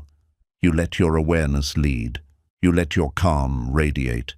And people respect you not because you speak loud, but because you think deep. Silence protects your energy. Words are energy. Reactions are energy. And when you speak less, you can serve more. You get to choose where your power flows. That choice makes you emotionally wealthy, not depleted by every interaction. Most people speak from reaction. Emotionally intelligent people speak from reflection. Silence creates the gap between trigger and response. In that gap, you find control. In that control, you find strength. And in that strength, you build better outcomes. When you stay silent in the face of chaos, you become an anchor. Not just for yourself, but for others. People don't just listen to what you say. They watch how you carry yourself. Let your silence show that you're rooted, even when everything else shakes. If silence makes you uncomfortable, that's where your emotional training begins. Sit with it. Breathe through it. Get curious about it. Because the more peace you can find in silence, the more peace you'll carry into every noisy situation. Silence also helps you hear others better. When you stop preparing your reply and just listen, people reveal their true selves. And when they feel heard, truly heard, they become more open, more trusting, and more influenced by your presence. Don't confuse silence with avoidance. Emotionally intelligent silence is active. It's watching, feeling, reading the moment. It's not passive. It's prepared. You're not withdrawing. You're choosing your entry point with precision and power. And finally, silence teaches you this. You don't need to say everything you think, and you don't need to fix every problem you feel. Sometimes your presence is enough. Sometimes your stillness speaks the loudest truth in the room. Honor it, practice it, master it. Chapter 10. Create space between emotion and action. There's a moment, right after the emotion rises, where everything is decided. Not by the feeling, but by what you do next. That space is small, but it's powerful. And when you learn to use that space, you stop reacting blindly and start responding wisely. Most people don't know the space exists. They feel something and act on it immediately. Anger leads to shouting, fear leads to retreat, shame leads to silence. But emotionally intelligent people pause. They create space. And in that space they gain control. You are not your emotions. You are the observer of them. Feelings are messengers, not masters. When you take a breath before reacting, you reclaim the power to choose. That 1 second delay can save a relationship, protect your peace, or change the direction of your day. Emotions are fast, but wisdom is patient. Creating space doesn't mean you don't feel. It means you give your feelings room to settle before turning them into action. That's not suppression. That's regulation. That's maturity. A triggered response is usually an untrained one, but you can train your nervous system. You can teach your mind to recognize when you're about to react and to hold back. Not forever, just long enough to ask, is this action aligned with my values? The space between emotion and action is where emotional intelligence lives. It's where your inner voice speaks louder than the outer noise. It's where you move with intention, not reaction. And it's where you stop giving others control over your energy. Not everything you feel deserves a reaction. Some things are better left unspoken. Some battles aren't worth fighting. That doesn't mean you're weak. It means you've grown. It means you've learned that peace is more valuable than winning a moment. When you respond too quickly, your emotions are in the driver's seat. But when you pause, just for a breath, you invite logic, reflection, and clarity to join the conversation. And in that conversation, better choices are made. Think of the pause as emotional breathing room. Just like your body needs oxygen to move clearly, your mind needs space to think clearly. Without it, your emotions cloud your vision. But with it, you gain clarity, perspective, strength. That space between emotion and action is also where regret is avoided. Most of the words you wish you could take back were spoken too soon. Most of the damage done was a result of impatience. But space gives you the gift of foresight. The world will test your buttons. It will push, provoke, and pressure you. But your response is your power. When you don't give away that space, you don't give away your peace. And the more you protect that space, the more powerful you become. When someone offends you, pause. When a situation escalates, pause. When emotions run high, pause. That pause is your superpower. It separates the emotional from the intentional. And intention always wins in the long run. Creating space also builds trust, with yourself and with others. People begin to see you as steady, thoughtful, reliable, and more importantly, you begin to see yourself as someone who doesn't get tossed around by feelings. You become anchored. In relationships, that space can prevent unnecessary hurt. You stop before speaking out of frustration. You pause before acting out of fear. And in that stillness, you choose love over ego. That's how relationships last, not through perfection, but through pause. Even in private, the space matters. You might not say it out loud, but what you feed in your mind matters too. Pausing before mentally spiraling, before judging yourself, before repeating that old story. That's emotional intelligence in silence. Sometimes your reaction isn't even yours. It's a pattern, a habit from childhood, a defense from past trauma. But when you create space, you start seeing those patterns. You recognize them for what they are, and you choose differently. That's how healing begins. Train yourself to breathe first. That one breath slows everything down. It tells your nervous system we're safe. We don't have to rush. From that breath, space is born. And from that space, every wise decision begins. Creating space doesn't mean avoiding emotion. It means honoring it with dignity. You let the wave rise, you acknowledge it, and you ride it without crashing. That process builds emotional stamina, the kind that doesn't burn out when life gets loud. Every great leader, parent, teacher, or creator has mastered this space.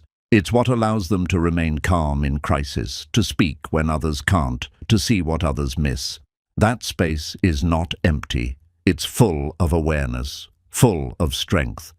Practice in small moments, when someone cuts you off in traffic, when the email frustrates you, when plans fall apart. Those are the training grounds. The more you create space in the little moments, the more natural it becomes in the big ones. You don't need more time, you need more space between your feeling and your decision. That's where growth happens. That's where freedom lives.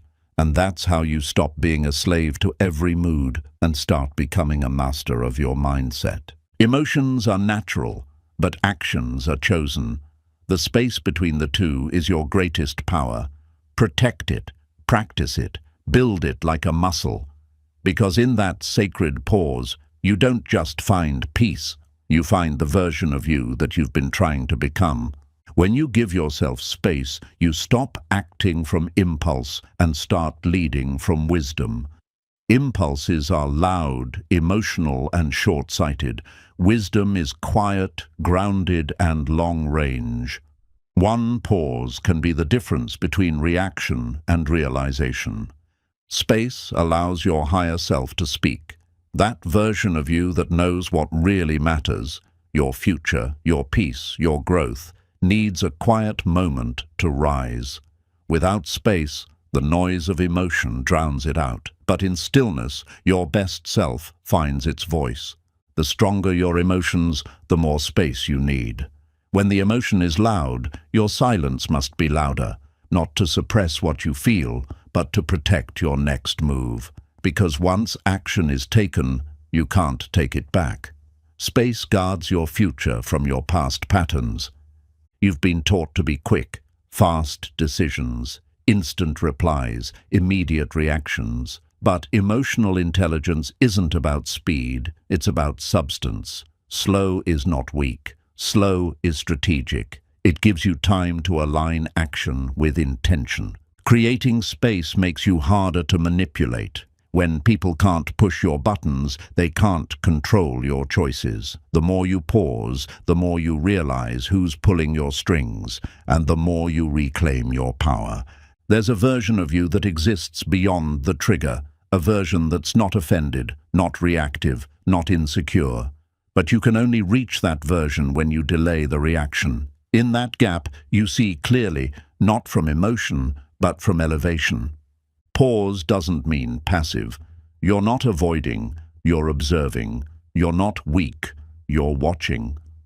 That short space between stimulus and response is where you recalibrate, where you shift the outcome before it unfolds. We often assume we must do something right now. But urgency is not always truth. It's often anxiety. Space reveals the difference. It separates real threats from emotional echoes. When you learn to pause, you make better calls under pressure. Some emotions feel permanent in the moment. But they're not.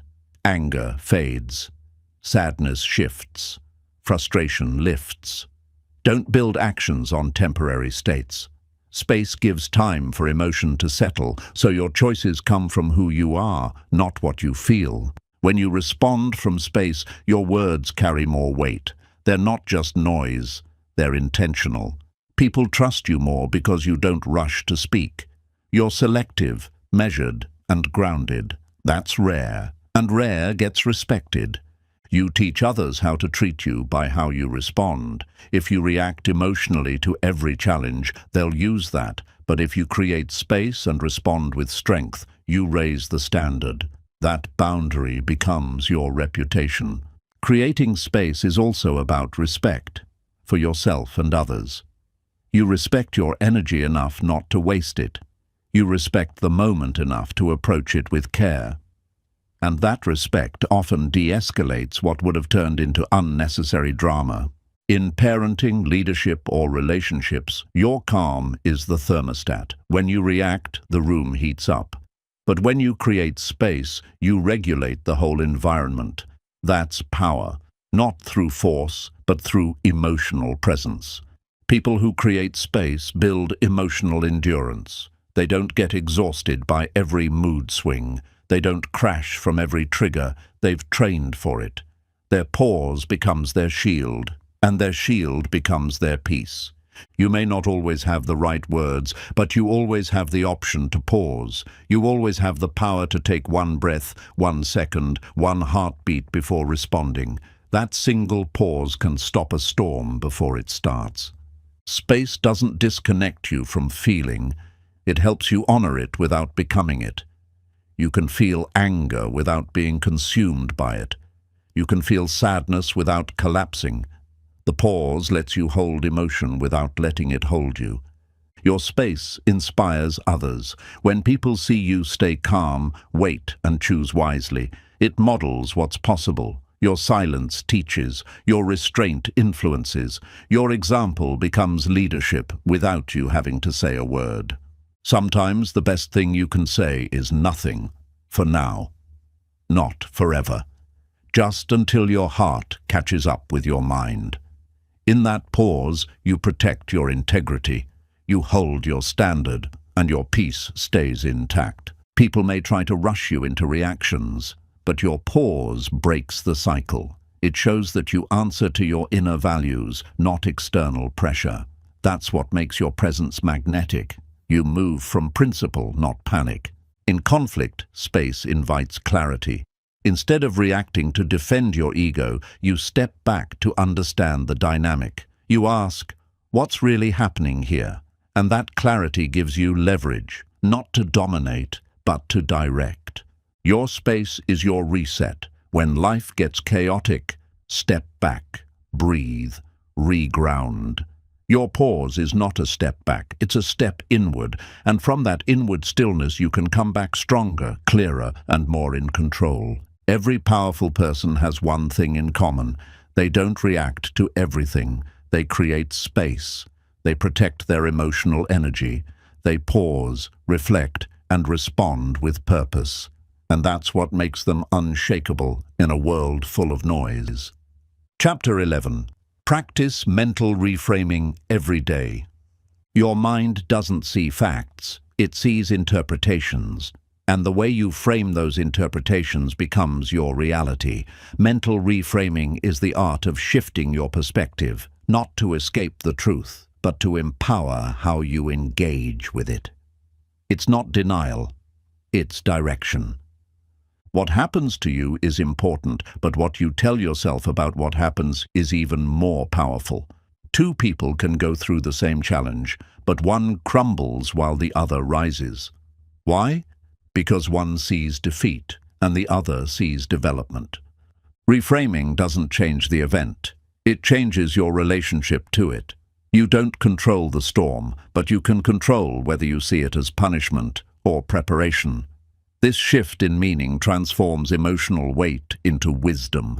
Every challenge carries two stories, the one that breaks you and the one that builds you. Mental reframing is the tool that helps you choose the second story, the one where you're not a victim, but a fighter, a learner, a builder of strength. Mental reframing is a daily discipline, not a one-time decision. It's the moment you catch your thoughts before they spiral. The second you replace, "Why is this happening to me?" with, "What is this teaching me?" That one sentence rebuilds your mindset. You don't have to lie to yourself. Reframing doesn't mean pretending everything is perfect. It means choosing a perspective that empowers instead of paralyzes. You can honor the pain, but still find the power within it. Small shifts change everything. Instead of, "I'm stuck," say, "I'm being prepared." Instead of, "This is the end," say, "This is a transition." These tiny adjustments in language create massive shifts in how you feel, think, and act. Reframing turns losses into lessons. Every failure becomes feedback. Every delay becomes divine timing. Every rejection becomes redirection. When your mind knows how to reframe, nothing is wasted, because everything becomes useful. Your mind will naturally drift toward fear and limitation. That's survival instinct. But mental reframing is your upgrade. It's how you train your brain to move toward growth, faith, and solutions, even in pressure, especially in pressure. The more you practice reframing, the quicker your recovery. Setbacks don't last as long. Disappointments don't drown you. You bounce back faster because your mind isn't stuck in defeat. It's trained to seek the next possibility. Reframing helps you take your power back. You stop blaming the world and start owning your mindset. You stop asking life to be easier and start asking yourself to be stronger. That shift changes everything because it puts you in the driver's seat. Even your self-talk begins to evolve. Instead of saying, "I can't do this," you start saying, "I haven't figured it out yet." Instead of, "I'm a failure," you say, "I'm still learning." Those simple phrases rewire your self-image from limitation to potential. Mental reframing also helps you regulate your emotions. When you reinterpret an event in a more constructive way, your nervous system relaxes. You're not just changing thoughts, you're calming your body. That creates emotional resilience. You don't need to fake positivity, just find purpose in your pain. That's what reframing is about, not forcing a smile, but searching for meaning. And meaning gives your struggle value, even if the reward isn't immediate. When you practice reframing, the same world looks different. You begin to spot opportunities where others see obstacles. You find clarity where others find confusion. Your outer world doesn't change, but your inner world transforms, and that changes how you show up. Think of reframing as mental strength training. The more you lift thoughts into better shapes, the stronger your mind becomes. At first, it's hard, but over time, your reflex changes. You automatically reach for empowering interpretations. Reframing also improves how you treat others. When someone lashes out, instead of taking it personally, you reframe. They might be hurting. This small shift protects your peace and increases your empathy. That's maturity in action. When goals take longer than expected, reframing says, "Delay is not denial." When people doubt you, reframing says, "They don't see the vision, but I do." This mindset doesn't remove challenges.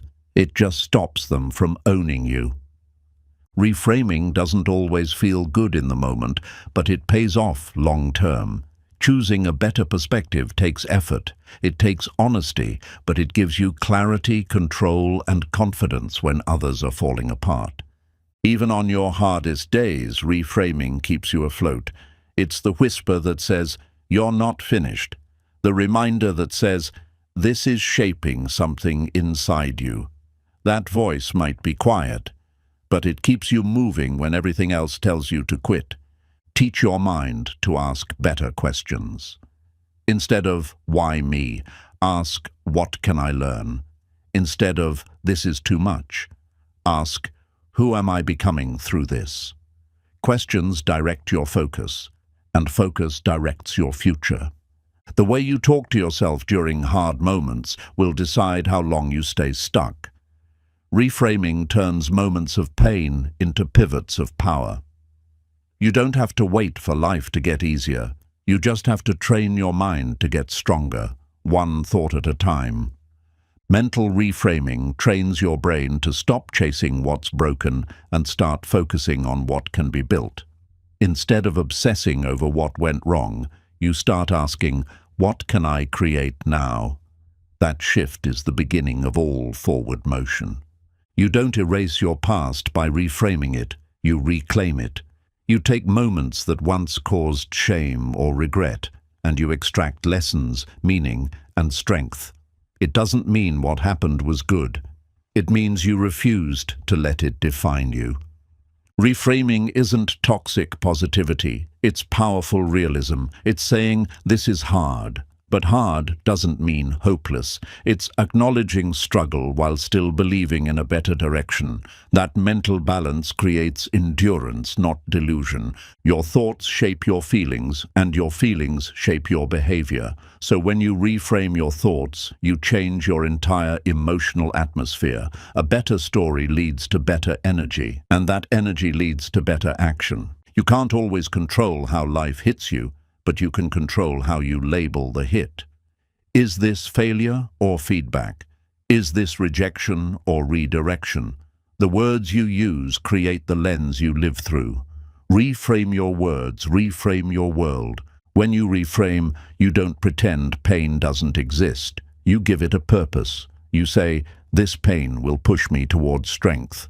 You choose to believe that something in you is being stretched for your next season. That belief gives you the strength to hold on. Even during burnout, reframing matters.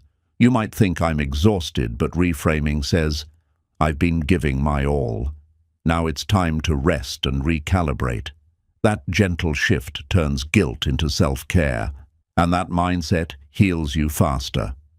Every time you catch a negative thought and challenge it, you take back mental territory. You stop letting your mind sabotage your momentum. Instead, you build a habit of discipline, of looking for meaning before judgment, growth before blame. Reframing gives you hope without lying to you. It allows you to say, this situation hurts, but I still believe something good can come from it. That belief doesn't make pain disappear, but it gives you a reason to stand through it. Some people get stuck in cycles because they never reframe the story. They repeat the same narrative of loss, betrayal, or failure. But a reframe says, that wasn't the end. That was my initiation. It puts you in the position of author, not victim. You can reframe boredom into rest. You can reframe waiting into preparation. You can reframe heartbreak into redirection. Life rarely changes overnight. But when your lens changes, your direction always does. When you catch yourself spiraling in worst-case scenarios, pause. Ask, what's another way to see this? This small question stops emotional storms before they grow. Over time, it becomes instinct, and that instinct becomes a shield. Mental reframing isn't about ignoring reality. It's about redirecting how you experience it. Life may be tough, but you don't have to make it harder by telling yourself disempowering stories. You deserve thoughts that strengthen you, not weaken you. The more you practice reframing, the more you raise your emotional standard. You stop letting every setback ruin your day. You stop letting every slow season make you doubt your future. That standard becomes your emotional armor. When you reframe, you stop asking for an easier path and start building a stronger mindset. You realize that power isn't in controlling life. It's in controlling how you respond to life, and that's where unshakable peace begins. A reframed mind doesn't collapse easily. It has roots. It has clarity. It doesn't panic at the first sign of pressure. It sits, it listens, it finds a new angle, and it moves forward anyway. That kind of mind wins long before results show up. When your mind knows how to reframe failure, you stop fearing it. You stop running from discomfort, because you've trained yourself to find purpose inside pressure. And that's the difference between average and unstoppable. Reframing is mental fitness. It's mental freedom. It's mental maturity. It's how you grow up emotionally, not by avoiding feelings, but by facing them with better tools. And the best tool you'll ever have is the power to change your perspective. Even gratitude is a form of reframing. You take something ordinary and choose to see it as meaningful. You take something painful and decide to thank it for the lesson. That's not weakness. That's wisdom. Gratitude reframes your life one moment at a time. When someone doubts you, you could take it as an attack, or a reminder that you believe in something they don't yet see. When something is delayed, you could feel cursed or protected. Reframing gives you options where others feel stuck. The more you master reframing, the less reactive you become. You create space between stimulus and story. And in that space, you choose better questions, better thoughts, better actions. That kind of control isn't luck, it's discipline. So reframe every day, reframe when it hurts, reframe when it's silent, reframe when it doesn't make sense. Because your future is not built by perfect days, it's built by better stories. And the story you tell yourself decides the life you build next. Chapter 12. Emotional control is the real superpower. Real power isn't loud, it's quiet.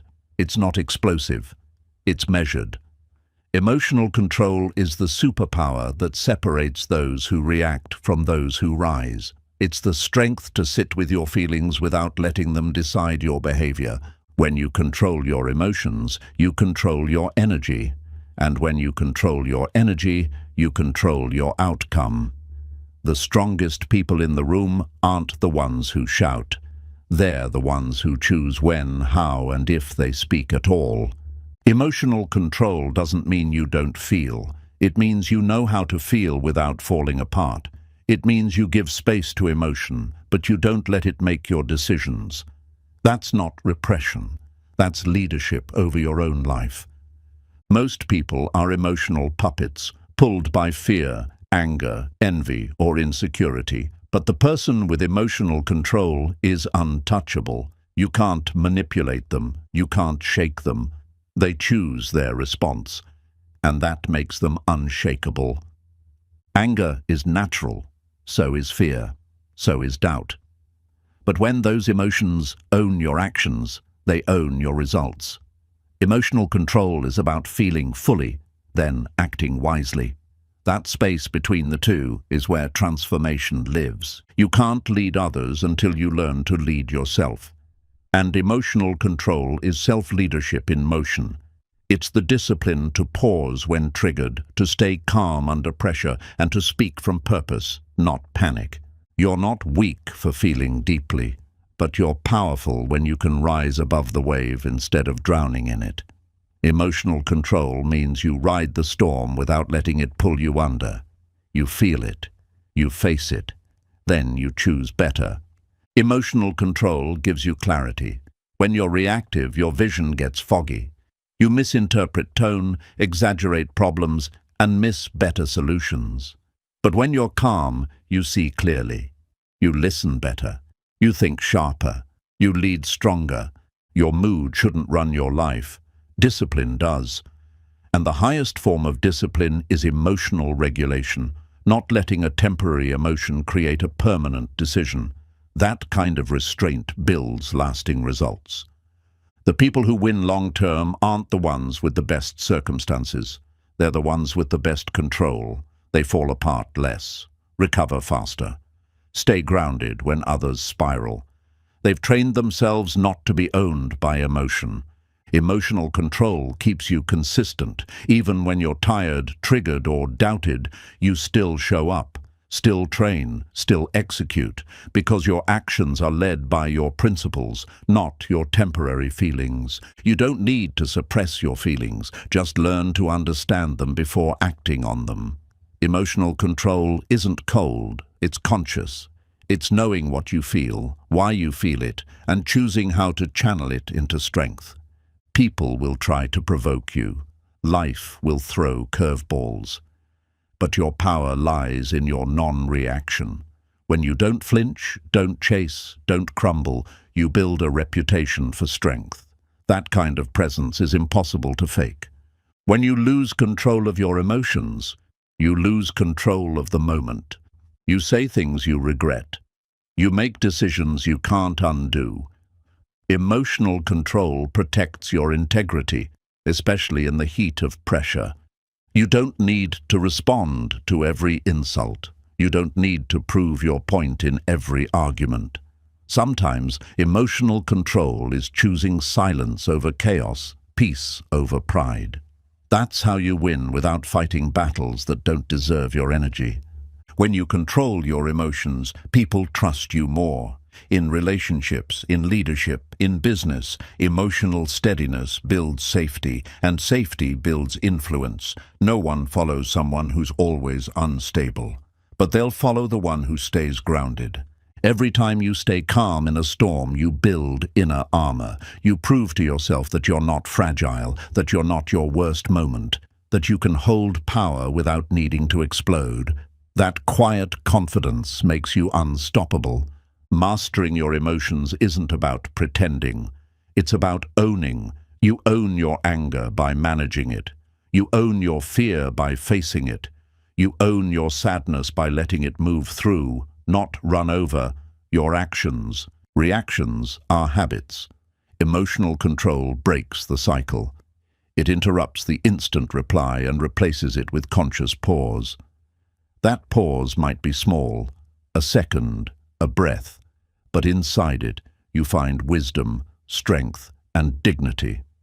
When you learn to regulate your emotions, everything changes. Your conversations improve, your relationships deepen, your choices elevate. You become the kind of person others look to when everything feels unstable, because your energy is unshakable. Emotional control builds emotional intelligence. You no longer run from discomfort. You explore it. You no longer avoid feedback. You process it. You don't deflect. You don't deny. You examine. That self-awareness becomes your greatest ally. And in the end, emotional control gives you freedom. Freedom from being pulled by other people's actions. Freedom from your own triggers. Freedom to move with peace in a world that wants chaos. That's what makes it the ultimate superpower, because it gives you you. The world will test your patience daily. People will misunderstand you, disappoint you, disrespect you. But emotional control says, I don't lower my standards for temporary chaos. You choose maturity over reaction. You choose your future over a moment. Sometimes control means walking away when your ego wants to argue. You're not avoiding the conflict, you're choosing peace over pride. And that restraint doesn't make you weak, it makes you rare. Because anyone can explode, few can hold their fire. When you develop emotional control, you become unpredictable, in the best way.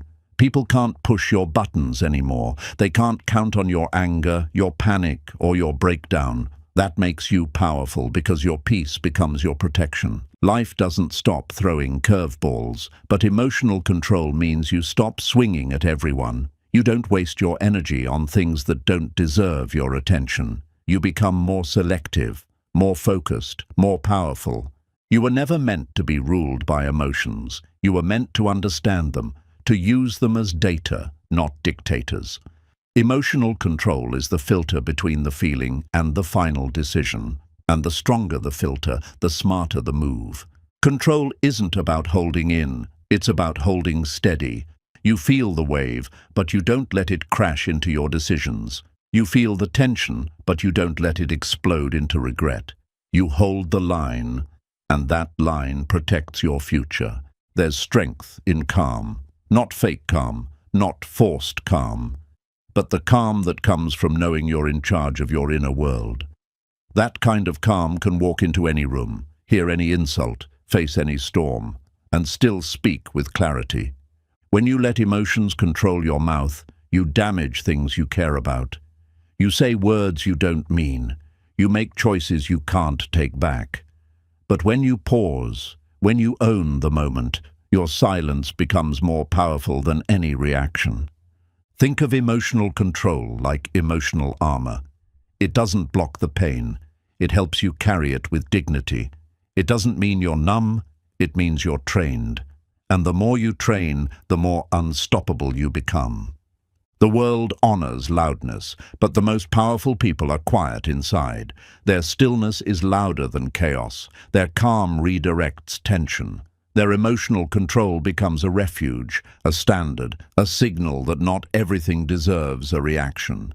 If you want to lead, love, or last, emotional control isn't optional, it's foundational. Without it, your gifts are unstable, your talents are volatile, but with it, your influence becomes consistent, reliable, respected. Emotionally controlled people don't chase drama. They don't explain themselves to everyone. They let their presence speak. And when they do speak, people listen, not because they're loud, but because their words are rooted in control. When you master emotional control, life gets simpler. You stop reacting to every opinion. You stop defending every move. You protect your mind like it's sacred, because it is. And that peace allows you to focus where it matters most. People may not remember what triggered you, but they will always remember how you responded. That response becomes your identity. Every moment is a chance to prove to yourself, I don't need to react. I know who I am. When you build emotional control, you're not just protecting your mood, you're protecting your mission. You don't let momentary emotions steal momentum from long-term goals. That discipline makes you consistent, even when motivation fades. Your peace doesn't mean you're passive. It means you're prepared. It means you've trained your nervous system not to respond to every poke, every test, every emotional spark. That preparation makes you stronger than any mood. Emotionally controlled people make better decisions. They take time, they think long, they weigh impact. Their emotions may rise, but they never rush. That slow power beats fast reaction every time. You can't stop storms, but you can anchor yourself. You can't control other people's moods, but you can master your own. And when you do, you move through life with unshakable confidence. Because your energy no longer depends on anyone else. You build emotional control every time you choose patience over panic. Every time you breathe instead of lash out. Every time you listen instead of interrupt. These are small victories, but together they build emotional mastery. Don't wait for peace to find you. Create it with your control. Build it with your choices. Protect it with your discipline. And every day you choose control, you rise higher. Not because life got easier, but because you got stronger. The world is watching how you respond to pressure. So show them grace, show them grit, show them power without noise, strength without rage. That's emotional control, and that's what makes you a force no one can shake. The real power has always lived within you, not in louder reactions, but in quieter control. Emotional intelligence is not a trick, it's a trained state of mind. And now you've got the blueprint, so protect your peace. Choose your response, and lead your life from clarity, not chaos. Because when your emotions serve you, nothing can stop you.